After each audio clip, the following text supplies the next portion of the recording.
Hello প্রিয় বন্ধুরা, মৌলিক সংখ্যা কাকে বলে? শুধু 30 সেকেন্ড সময় দাও, বাংলার এই গুরুত্বপূর্ণ টপিকটা ঝটপট পরিষ্কার হয়ে যাবে। আর যদি বিস্তারিতভাবে বুঝতে চাও তাহলে এখনই ভিজিট করো steadytika.com এ। লিংক ভিডিওর নিচেই দেওয়া আছে।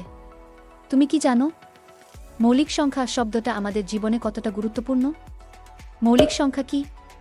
এর সংজ্ঞা কি? এর কাজ বা উদ্দেশ্য কি? আর মৌলিক সংখ্যা শব্দের মানেই বা কি?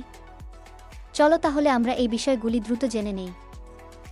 মৌলিক সংখ্যা এমন একটি সংখ্যা যা কেবল এক এবং নিজে ছাড়া অন্য কোনো সংখ্যা দ্বারা নিঃশেষে বিভাজ্য নয়।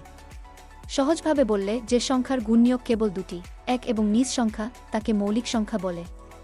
যেমন 2, 3, 5, 7, 11 ইত্যাদি। 2 হল সবচেয়ে ছোট এবং একমাত্র জোড় মৌলিক সংখ্যা। মৌলিক সংখ্যা গাণিতিক ভিত্তি গঠনে গুরুত্বপূর্ণ ভূমিকা রাখে এবং অনেক জটিল গাণিতিক সমস্যার সমাধানে ব্যবহৃত হয়।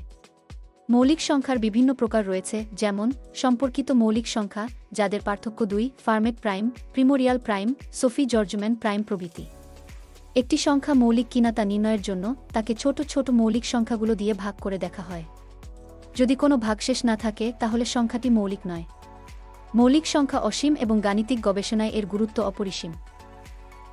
এ বিষয়ে আরও বিস্তারিতভাবে জানতে চাও তাহলে একবার ভিজিট করেই দেখো steadytika.com এ। ওখানে আছে তোমার জন্য বিশাল ভান্ডার। স্টেডিটিকাতে তুমি পাবে সহজ ভাষায় সংজ্ঞা ও ব্যাখ্যা, সুন্দর সুন্দর রচনা, ভাব সম্প্রসারণ, দারুণ সব উক্তি, ক্যাপশন, স্বপ্নের ব্যাখ্যা, এমনকি কিছু প্রয়োজনীয় মেডিসিন সম্পর্কে গুরুত্বপূর্ণ তথ্যসহ প্রায় সকল কিছু। আরও মজার ব্যাপার হচ্ছে, তুমি চাইলে আমাদের ওয়েবসাইটের সার্চ বারে গিয়ে তোমার কাঙ্ক্ষিত টপিক লিখে সহজেই খুঁজে নিতে পারো। ভিডিওটি ভালো লাগলে ফেসবুকে শেয়ার করে তোমার টাইমলাইনে রাখো, যাতে পরে সহজে আবার পেতে পারো। আর চ্যানেলটি সাবস্ক্রাইব করতে ভুলো না। আজকের জন্য এই পর্যন্তই। সবাইকে ধন্যবাদ। দেখা হবে পরের শিক্ষামূলক আরেকটি ভিডিওতে। আল্লাহ আমাদের ভালো রাখুন। শিখতে থাকো।